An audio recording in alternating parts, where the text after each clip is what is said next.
the guessing, and I will give clues as we go that usually are pretty helpful. Top 20 Harrison Ford movies. Number 20. Number 20.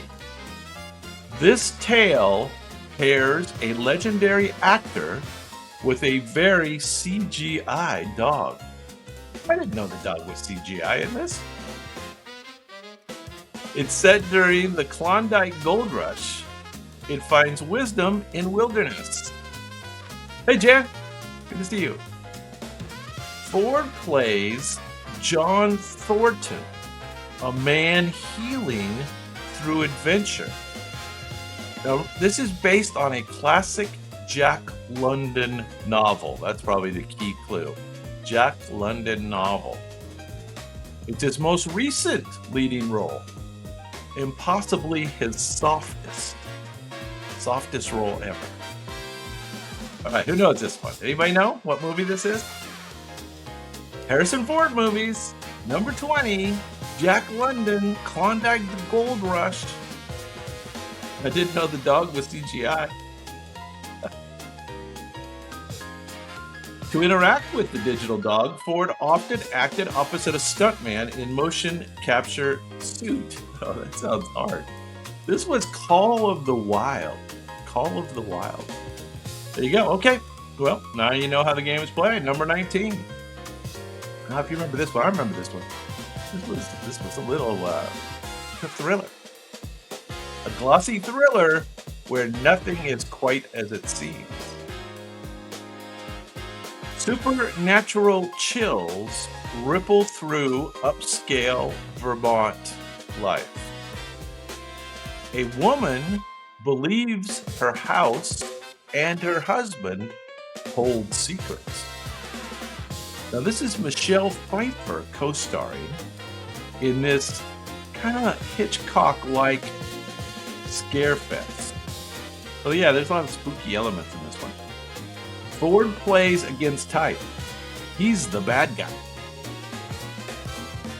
So this is the one where Harrison Ford's the bad guy, and his new wife tries to figure out what's going on. This was the first time that Ford played a full-on bad guy in a major film, and the fans were shook. Fans were shook. None of this sounds familiar, huh? Vermont, kind of scary. Michelle Pfeiffer. This is called What Lies Beneath. What Lies Beneath. Somehow his wife drowned.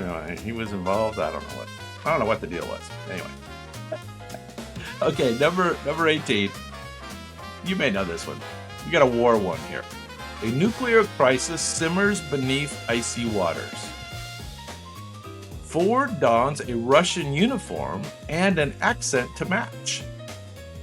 This one is based on a real Cold War submarine disaster. Cold War submarine disaster. He's the by-the-book captain facing ethical catastrophe. It's the one where Ford commands the doomed something. Despite Ford's intense prep, Russian critics weren't sold on his accent. One reviewer called it Chernobyl with vowels. Chernobyl with vowels. They didn't like his Russian accent, the critics. You remember the name of this one? Yeah, exactly. It is numbers. It is numbers. You're correct. How about K-19? K-19, and it has a tagline. The Widowmaker. K-19, The Widowmaker. There you go. All right. Number 17. A little more recent. I'm going to give you the year. 2010. 2010. A newsroom comedy with espresso pacing and aging anchors. Rachel McAdams carries chaos. Ford brings the grumble. Think The Devil Wears Prada, but for morning TV. Now, Ford plays a legendary newsman dragged into the breakfast fluff. I remember this. Yeah, they transferred him to the morning show. He wasn't happy. It's his crankiest and funniest late career turn. Anybody remember the name of this movie? Where he gets put in the morning show? Ford improvised much of his character's blunt sarcasm. Turns out grumpy gravitas comes naturally to Harrison Ford. Who remembers? Does anybody remember the name of this movie? No? I remember seeing it 2010. Back in the day. Was that 15 years ago now? Yeah. This was called Morning Glory. Morning Glory. There you go. All right. Well, they're going to get more and more famous. You know, it is a countdown. So each movie gets a little more famous. Number 16. A legal thriller drenched in ambiguity and betrayal. So a legal thriller. Ford's character is a prosecutor and possibly a killer. Prosecutor and a killer. The courtroom scenes crackle with suppressed tension. It is based on a best-selling novel by Scott Turow. I'm sure I read this or listened to it on tape anyway. This one's the legal drama where Ford might be guilty.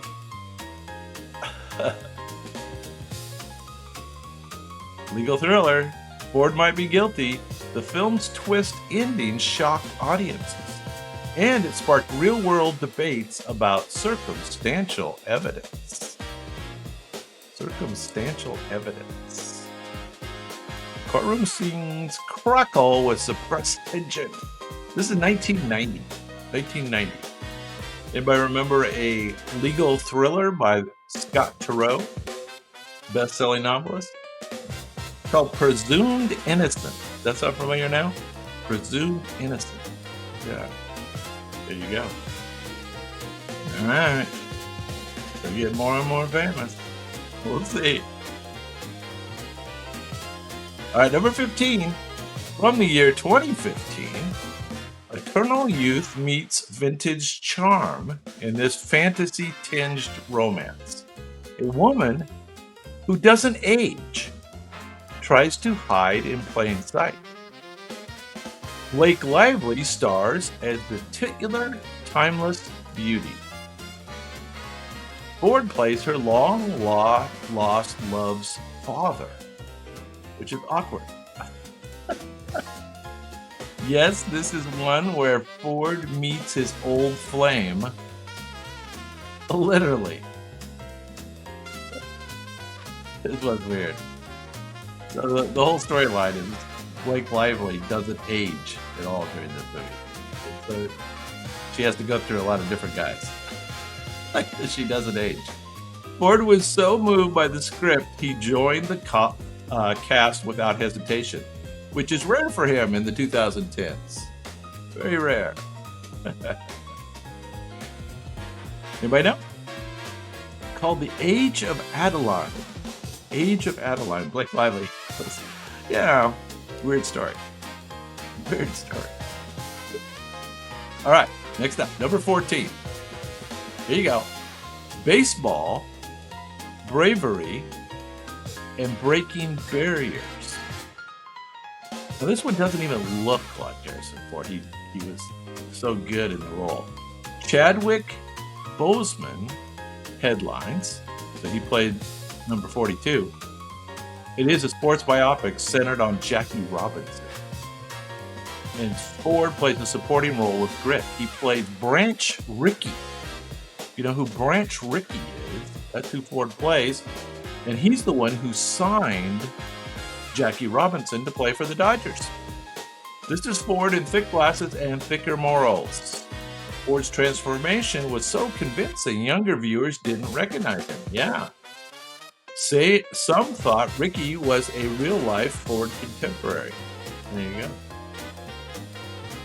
So yeah, does that look like Harrison Ford? Not really, but it's him. Baseball. Jackie Robinson story. Branch Rickey. Anybody remember the name of this movie? From 2013. 2013. The name of the movie was pretty simple. 42. 42. which I guess that was Jackie Robinson's number. I guess. What I'm thinking. Number 13 from 1974. So this is going back in time a bit. In fact, he looks very young in this movie. Surveillance, paranoia meets moral murk. Oh, this is the Gene Hackman movie.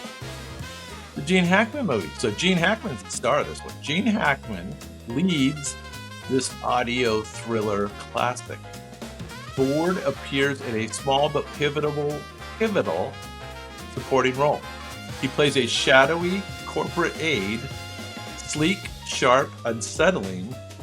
This is his Coppola warm-up before Apocalypse Now. So this is right before he played in Apocalypse Now. Coppola cast Ford after spotting his off-kilter intensity, a quality he'd refine into leading man gold later. Yes, leading man gold. Off-kilter intensity. Gene Hackman movie. Everybody remember the Gene Hackman movie in 1974? It was called The Conversation. The Conversation. Yeah, I swear some of these are going to be more well-known later. I swear. I swear to you. Number 12. This one is a love triangle, a lavish mansion, and lots of latex.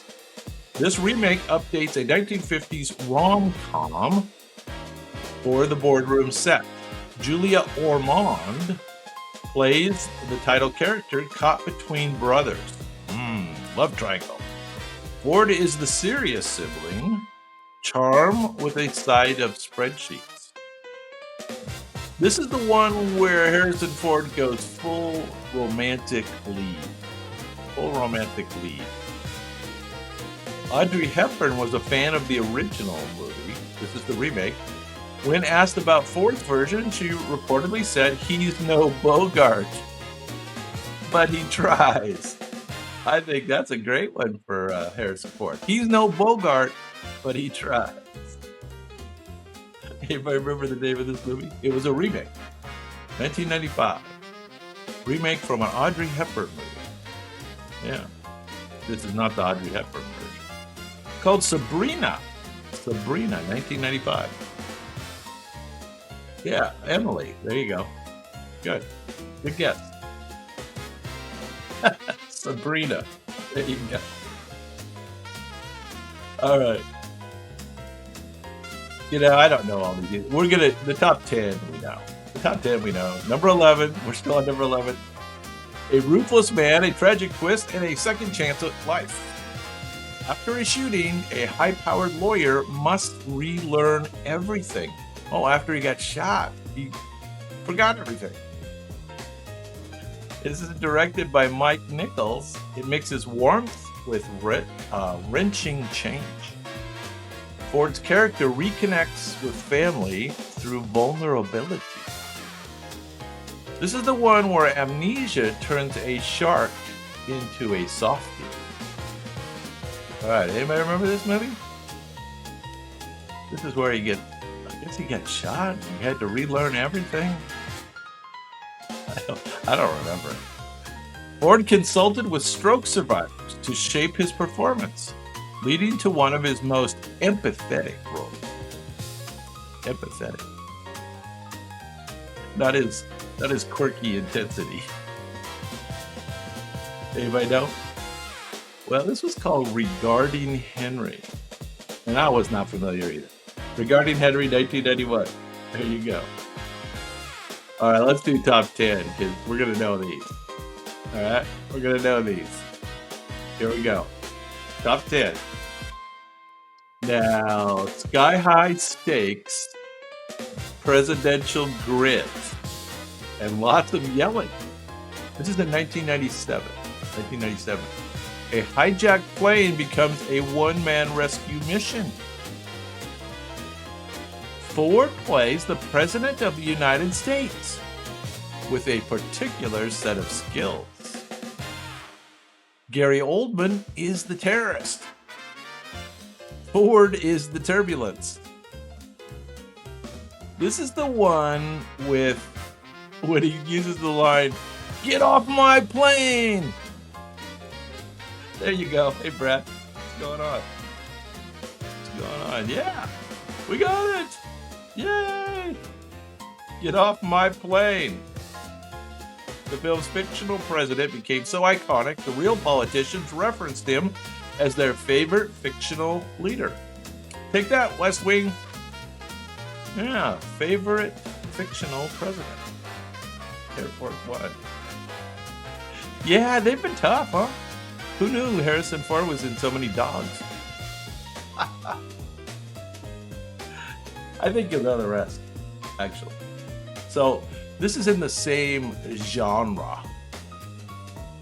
International intrigue meets domestic devotion. Jack Ryan gets dragged back into CIA danger. Irish terrorists, moral dilemmas, and sniper rifles abound. Ford plays Ryan with a scholar's mind and a soldier's instinct. It's the smartest, most grounded Jack Ryan movie. Smartest, most grounded. Ford took over the role from Alec Baldwin. Alec Baldwin brought in a level of dad energy that defied 1990s political thrillers. You remember the other one? Jack Ryan gets dragged back into CIA danger. 1990s, took over for Alec Baldwin. This is before the other one. Okay? This is before the other one. This was called, I remember this movie, Patriot Games. Patriot Games. There we go. Maybe I could have found a better clue. I don't know. Jack Ryan movie. All right, number 8. Now, I loved this movie. I don't know why exactly, but I did love this movie. Next one. Genius turns madness in a tropical nightmare. An inventor rejects society and moves his family to the jungle. Ford plays a man building an ice machine in the rainforest. No, it was so cool. No, really. It's based on Paul Theroux's novel of obsession and idealism. Yeah, and it's definitely both of those.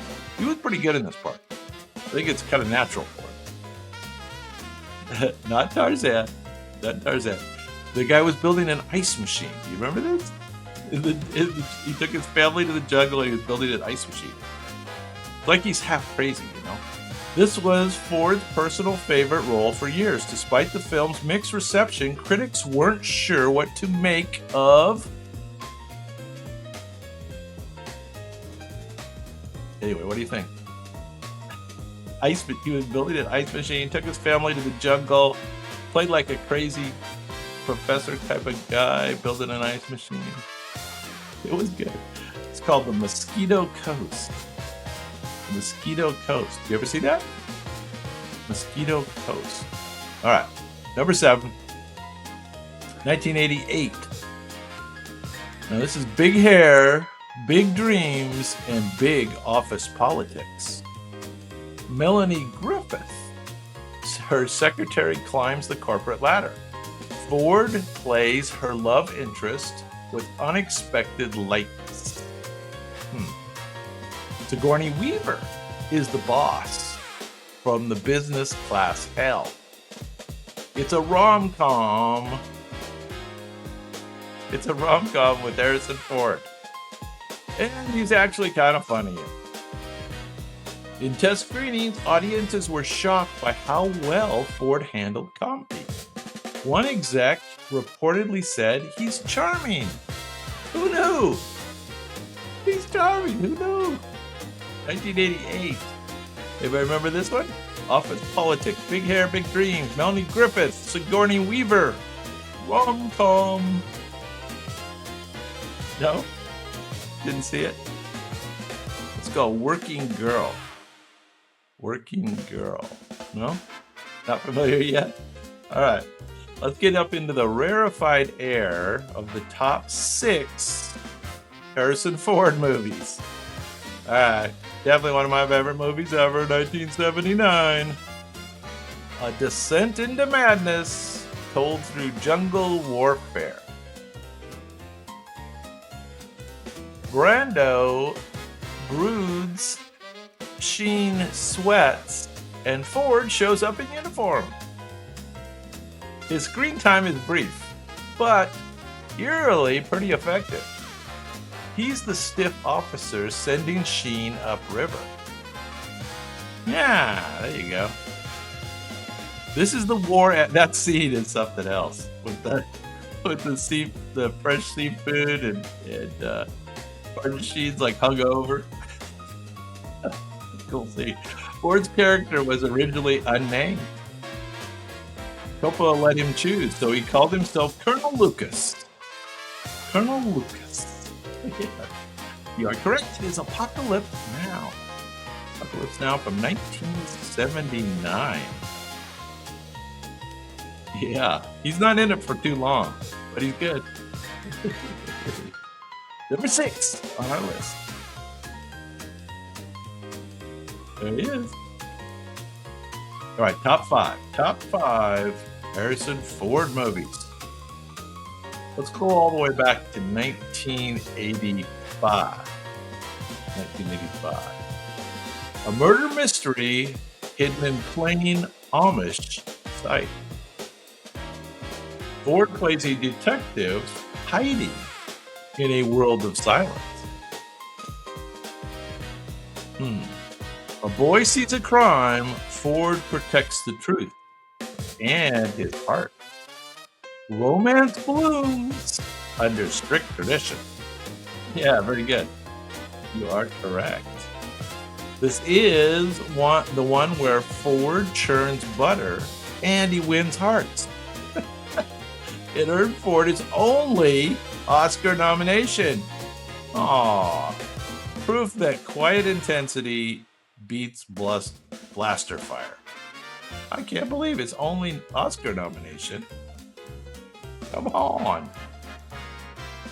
Witness is correct. Witness from 1985.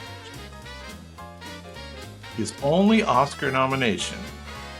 Proof that quiet intensity beats blaster fire. There you go. There's the moral of the story. Witness. There he is.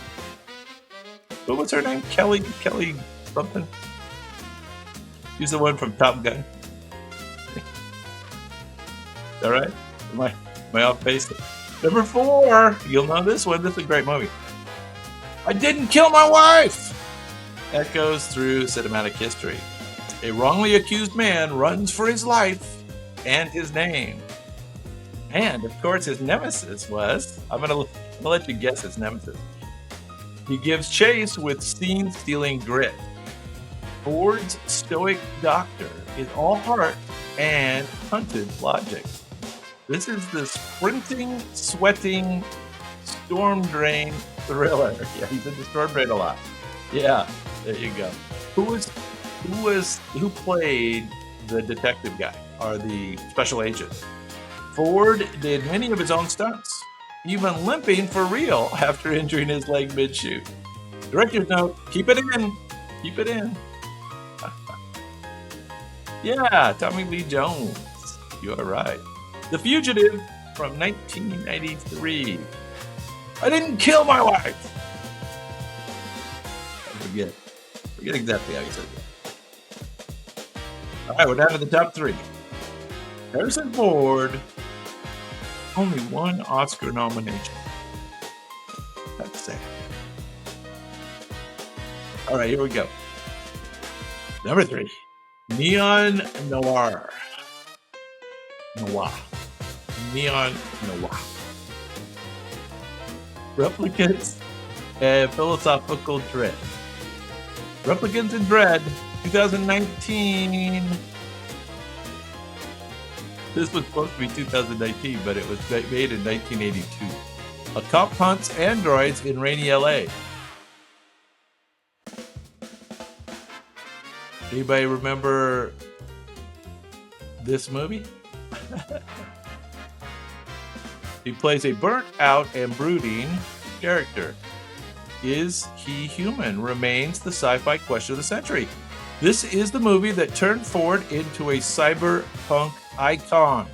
Ford and director Ridley Scott clashed so hard that Ford once called the shoot a miserable experience.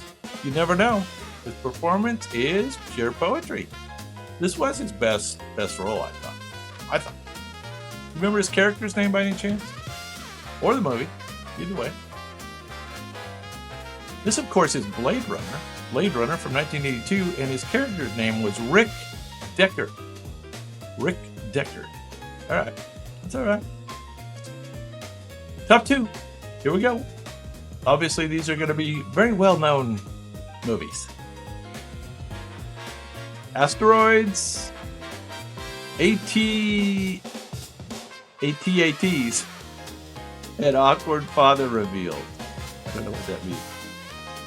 The middle act that turned a space opera into a saga. Oh, so we have to get the correct episode. Ford returns as the galaxy's favorite scruffy-looking nerf herder. Romance and rebellion swirl in snowy Hoth and cloudy Bespin.